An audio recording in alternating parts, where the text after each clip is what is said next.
श्रोता प्रेमियों, मैं राम सागर शास्त्री आप लोगों के समक्ष रखने जा रहा हूं नंद विदाई एवं उद्धव गोपिका प्रसंग। देखिए, देवकी नंदन भगवान कृष्ण बलराम जी के सहित नंद बाबा के पास आए और गले से लगने के बाद उनसे कहने लगे, बाबा आज तक जो बात तुमसे छुपी रही वह आज बतानी पड़ रही है कि निज सोत सरिस हमई तुम पाला और ते ही ते नहीं बिसरऊं ते ही काला। तुमने मुझे पुत्र के समान पाला है, इसलिए तुम मुझे कभी भुला नहीं पाओगे, परंतु मैं वास्तव में तुम्हारा पुत्र नहीं हूं कि मैं उस डाली का पौधा हूं जो जेल भूमि में पाला गया, जिसकी जड़ में 6 निरपराध लालों का लोहू डाला गया, जिसके माली ने जीवन भर दुष्टों के धक्के खाए हैं, जिसके निमित्त सारे जग ने देवी देवता मनाए हैं। तुमने पाला हमको बाबा, लेकिन हूँ बाल देवकी का, यशोदा मैया का लाल नहीं, मैं तो हूँ लाल देवकी का। मैं देवकी का पुत्र हूँ। आप लोगों के हमारे ऊपर बड़े उपकार हैं जिन्हें मैं कभी नहीं भुला सकता हूँ। आपको यहाँ आए हुए काफी दिन हो गए हैं, अब आप घर को प्रस्थान करें। अब तो बाबा नंद की आंखों से आंसू बहने लगे। अरे, जिसे मैं अपना पुत्र समझता था वह तो पराया निकला। वसुदेव से कहने लगे, वसुदेव इन्हें कन्हैया ही कहना, मेरे लाला का नाम मत बदल देना, कि कन्हैया ही इन्हें कहना, यशोदा के ये बारे हैं, नहीं इतना भूलना वसुदेव, यह नंद के दुलारे हैं, कि जिसे अपना समझ कर आज तक गोदी खिलाया है, नहीं मालूम था अब तक कि ये बेटा तुम्हारे हैं। वसुदेव जी ने कहा, ये कन्हैया थे और कन्हैया ही रहेंगे। आपके दर्शन से मैं कृतार्थ हो गया, जाओ और फिर कभी आना। आज कृष्ण और बलराम कंस की वाटिका तक नंद बाबा को भेजने के लिए गए।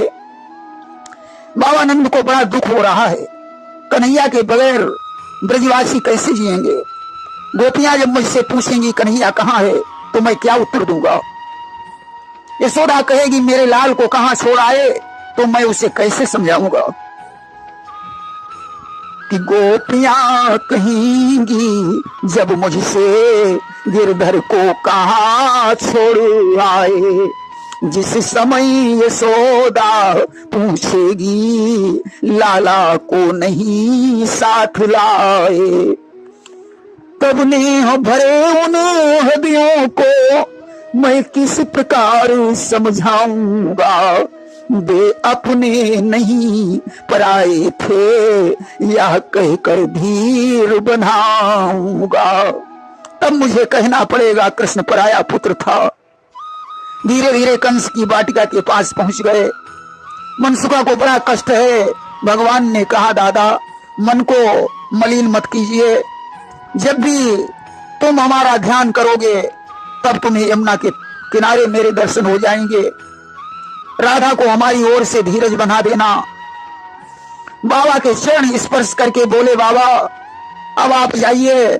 नंद बाबा ने आशीर्वाद दिया। भगवान बलराम के सहित वापस लौट आए और इधर नंद जी घर में पहुंच गए। यशोदा जी को मालूम हुआ नंद जी लौट आए हैं कि पतियागम ब्रजेरानी सुनी, दाई आई द्वार बिलखति पूछति श्याम कहाँ, मम जीवन आधार। यशोदा जी ने पूछा कन्हैया कहाँ है। अब तो बाबा नंद की आंखों से आंसू बहने लगे। उन्होंने कहा, यशोदे वह तो देवकी का पुत्र था, देवकी के पास चला गया। यशोदा जी सुनकर बेचैन हो गई। उधर वसुदेव जी ने गर्गाचार्य को बुलाकर कृष्ण और बलराम का यज्ञोपवीत संस्कार करवाया। इसके बाद कश्यप गोत्री गुरु सांदीपन के गुरुकुल में कृष्ण और बलराम पढ़ने के लिए गए। 64 दिन में उन्होंने सारी विद्याएं सीख ली। धनुर्वेद, धर्मशास्त्र, न्याय शास्त्र, राजनीति में पारंगत हो गए। देखिए, भगवान को पढ़ने की क्या जरूरत थी कि जिनकी श्वास वेद श्रुति चारी, असो हरि पढ़ई या कौतुक भारी। जिनकी सांस वेद और श्रुतियां हैं वे पढ़ रहे हैं, परंतु बिना गुरु के मनुष्य का कल्याण नहीं होता। गुरु करना बहुत जरूरी है। विद्या पूरी होने के पश्चात उन्होंने गुरु जी से गुरुदक्षिणा मांगने को कहा। और कहा तो भाई तब गुरु तियबानी कि पुत्र हमार देहु मोहियानी। गुरु की पत्नी ने कहा कि हमारा पुत्र प्रभास क्षेत्र में समुद्र में डूब गया था, उसे लाकर मुझे दे दीजिए। बलराम कृष्ण दोनों चल पड़े। प्रभास क्षेत्र में रथ को रोक दिया, समुद्र के तट पर बैठ गए। समुद्र अनेक प्रकार की भेंट सामग्री लेकर उनके पास आया। भगवान ने कहा, तुमने हमारे गुरु के पुत्र को बहाया है, वह पुत्र मुझे चाहिए। समुद्र ने कहा, मेरे अंदर जो पंचजन्य राक्षस शंख के रूप में रहता है, उसने वह बालक चुरा लिया है। भगवान ने पंचजन्य को मारा, पेट चीर कर देखा, पुत्र नहीं मिला। वही शंख लेकर यमपुरी में गए, शंख बजाया, यमराज जी आ गए। कृष्ण ने गुरु पुत्र की याचना की, यमराज ने पुत्र को लाकर दे दिया। कृष्ण ने वो बालक गुरु जी को समर्पित कर दिया। गुरु जी ने आशीर्वाद दिया, भगवान घर लौट आए। एक दिन भगवान ने सौम्य स्वभाव वाले उद्धव से कहा कि तुम ब्रज को प्रस्थान करो। नंद बाबा और यशोदा मैया को आनंदित करके गोपियों को धैर्य बनाना कि बोले तात जाओ ब्रज माही, और लाभो खबरी मिली सुधि नाही। बहुत दिन से ब्रज का कोई समाचार नहीं मालूम हुआ है। भगवान ने आज 2 पत्र लिखकर उद्धव को प्रदान किए। एक पत्र नंद और यशोदा जी के लिए और दूसरा पत्र गोपियों के लिए था। उद्धव जी रथ पर सवार होकर ब्रज को प्रस्थान करते हैं। शाम तक उद्धव वृंदावन में पहुंच गए कि उद्धव ने जाकर लखा वह वृंदावन धाम, बोल रहा था जिस जगह कण कण राधे श्याम। वहां कण कण से राधे श्याम की आवाज आ रही थी। वृंदावन का बन बन बोला, जय हो बनवारी की। कुंजों में से आवाज उठी, जय हो श्री कुंज बिहारी की। उद्धव ने ज्यों ब्रज में प्रवेश किया, कुछ नर नारियों ने देखा, वे बड़े प्रसन्न हो गए। उन्हें लगा कि बलराम कृष्ण वापस आ रहे हैं, क्योंकि उद्धव का रथ वैसा ही था, उसी प्रकार का पीतांबर और मुकुट था। गले में माला भी उसी प्रकार की पड़ी हुई थी, वैसा ही रूप रंग था कि पूर्ण नर नारी परम सुख माना, राम कृष्ण आवत या जाना। परंतु जब सामने पहुंचे तो उद्धव को देखा और वापस लौट गए। इधर नंद बाबा को मालूम हुआ कि उद्धव को घर ले गए, क्योंकि उद्धव शूरसेन के पुत्र थे। नंद जी ने उनका यथोचित स्वागत सत्कार किया, वसुदेव का हाल चाल पूछा। रात्रि भोज के पश्चात यशोदा जी आंसू बहाकर कहने लगी कि उद्धव, हमारे पुत्र बलराम और कृष्ण कैसे हैं? तब यशोमती बोली जलडारी, अवहिनी के बलराम बिहारी। हमने तो उन्हें पाल पोस कर बड़ा किया है, अब वे देवकी के पुत्र कहाने लगे कि पाली पोसी हम की न बड़े रे, और बाजत पुत्र देवकी के रे। मेरा कन्हैया प्रातः काल माखन रोटी खाता था, अब उसे कौन खिलाता होगा? आज माखन को देखकर हृदय में पीड़ा होती है कि यह माखन तो कन्हैया के योग्य है। इसूल होत नवनीत निहारी, मोहन के मुख योग्य विचारी। हमारे लाला ने जो लीलाएं की हैं उन्हें याद करके अब रोना आता है कि कीन चरित्र लाल मम जोई, असुमेरी सुमेरी अब आवत रोई। कृष्ण के बगैर न मुझे दिन में भूख लगती है न रात में नींद आती है। गायें और बछड़े उनके वियोग में हुंकार रहे हैं, उन्होंने घास चरना बंद कर दिया है।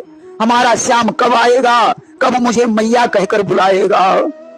कि कहा तात कब आई हई भैया, अब कब मोही गो रही हई कही मैया।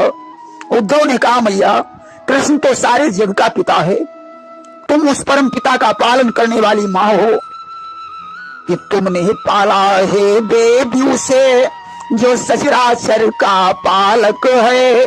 जिसके बालक हैं सभी जीव, वो बना तुम्हारा बालक है। कृष्ण ने तुम्हारे लिए पत्र भेजा है, उसे ध्यान से सुनो। आज उद्धव जी पत्र पढ़कर सुनाने लगे कि शुभ पाए लगन स्वीकार करो, मैया जी दाऊ भैया की। बेबसी और बेचारी है, बेबसी और लाचारी है। छनियो माँ कुंवर कन्हैया को, दिन भर जी मचला करता है, वह माखन मिश्री खाने को। मेरी आत्मा ही साक्षी है, उत्सुक हूँ दर्शन पाने को। धीरज से समय काट लीजिए, जाएगा रोग कभी न कभी। यदि लगन रही ऐसी ही तो होगा संयोग कभी न कभी। मुझे माखन मिश्री की बहुत याद आती है, उलझन में पड़ा हूं। अगर ऐसी ही लगन रही तो कभी न कभी मिलन अवश्य होगा। कृष्ण ने पत्र में यह भी लिखा था, या कृष्ण तुमसे कभी उड़न नहीं हो सकता। तुमने रात दिन हमारे कारण अनेकों उलहने सुने, फिर भी तुम्हारे अंदर निष्ठुरता नहीं पैदा हुई। कि दिन रहे न बिराने उड़ाने सुने, तहुने कबहु निठुराई न धारी। हमारी हट हेटी अनेक सही, हट की कही पे ही अनेहनहारी। जितने दुख दाव सहे हमरे, हित ते न सकई कही शेष पुरारी। सत जन्म धरई न मिलई कबहू, हम सो लड़का तुम सी महतारी। मैया तुमने मेरी गलतियों पर रोका, परंतु हृदय से प्रेम नहीं खोया।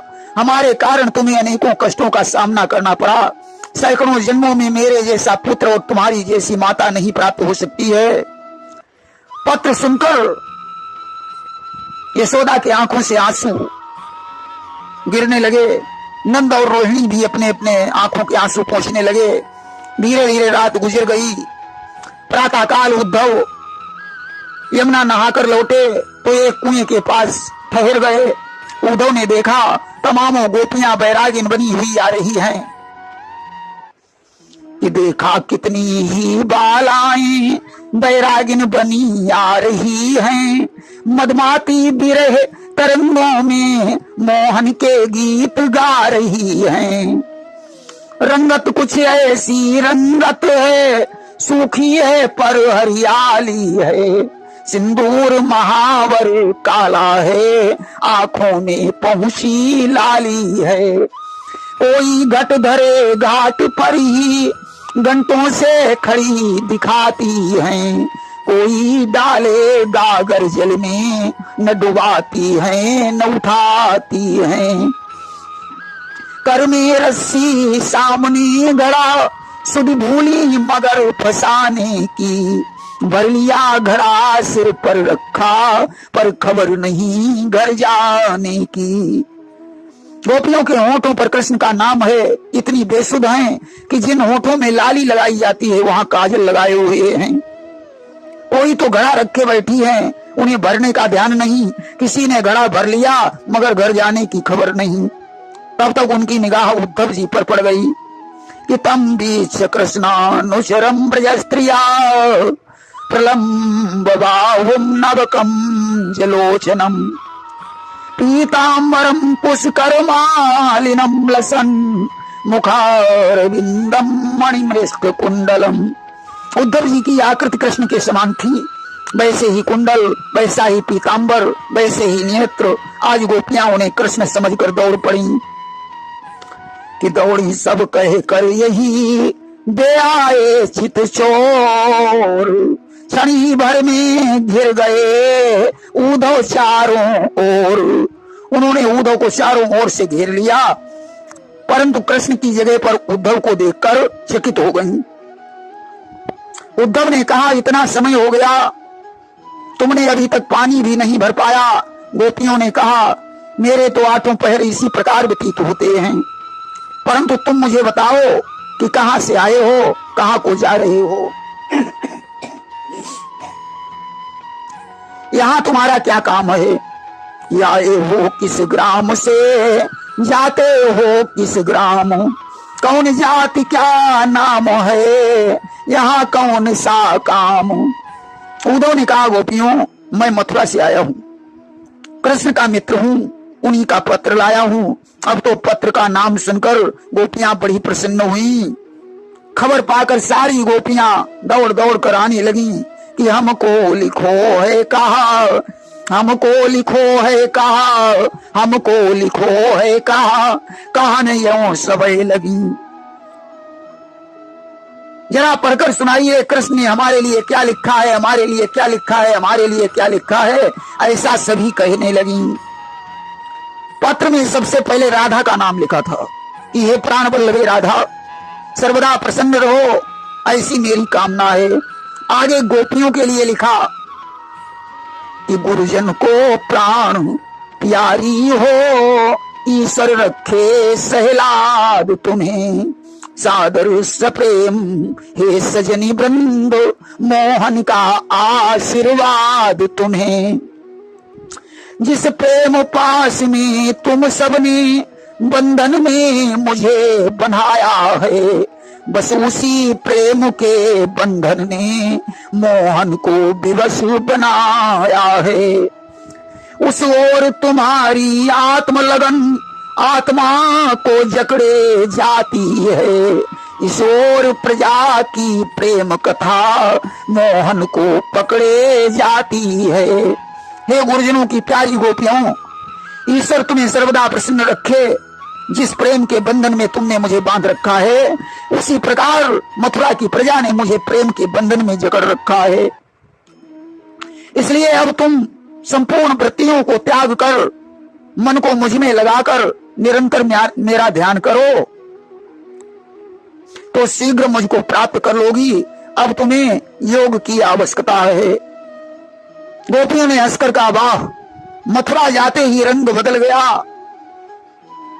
कि क्या भूल गए गुलशे खाना, क्या चोरी करना भूल गए, क्या प्रेम दीवानी राधा से यूं प्रेम लगाना भूल गए। अरे मथुरा में जाते ही दूसरा रंग चढ़ गया। हे उद्धव, कृष्ण से जाकर कह देना, गोपियां हमेशा से इन चरणों की अनुरागिन हैं। जिसे हमने अपनी आंखों से देखा है, हम उसे अगोचर कैसे कह सकते हैं? जिसके साथ हमने नृत्य किया है, उसे हम ब्रह्म कैसे मान सकते हैं? तब तक वहां एक भौरा आ गया। गोपियों ने कहा, इस भौरे को मार डालो, क्योंकि काले कभी अपने नहीं होते। कि कोयल सुतही काग प्रतिपालई, और ऋतु बसंत ते ही तजी उड़ीसालई। कोयल के बच्चे को कौवा अपना समझ कर पालता है, परंतु वे बसंत ऋतु में उड़ जाते हैं। काले सांप को चाहे जितना दूध पिलाया जाए, परंतु वो जहर ही उगलता है। बलि ने काले ब्राह्मण को अपना सर्वस्व दे दिया, परंतु उसे पाताल में वास मिला।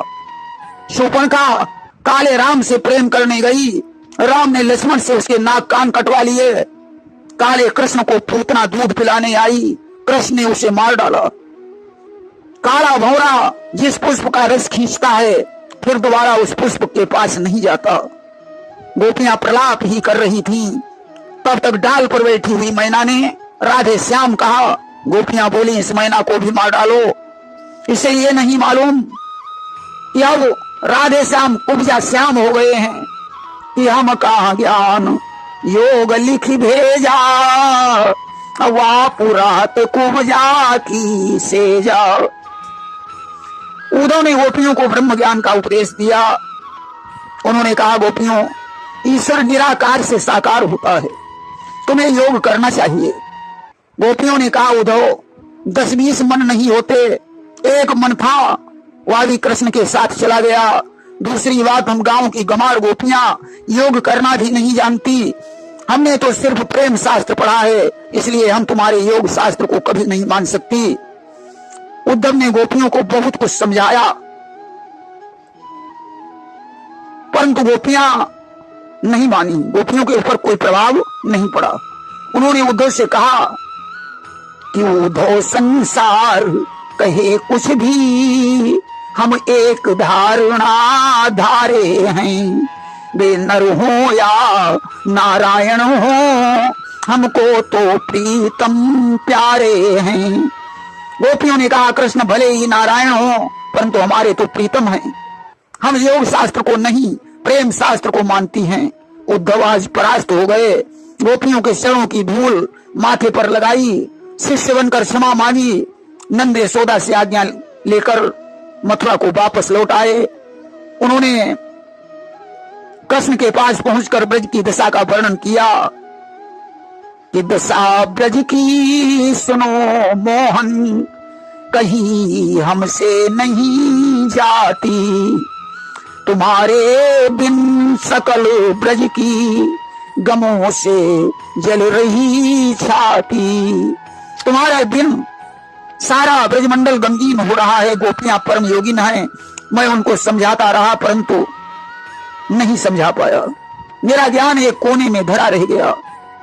आज ब्रज की दशा सुनकर भगवान बड़े दुखी होते हैं। प्रेम से बोलिए वृंदावन बिहारी लाल की जय।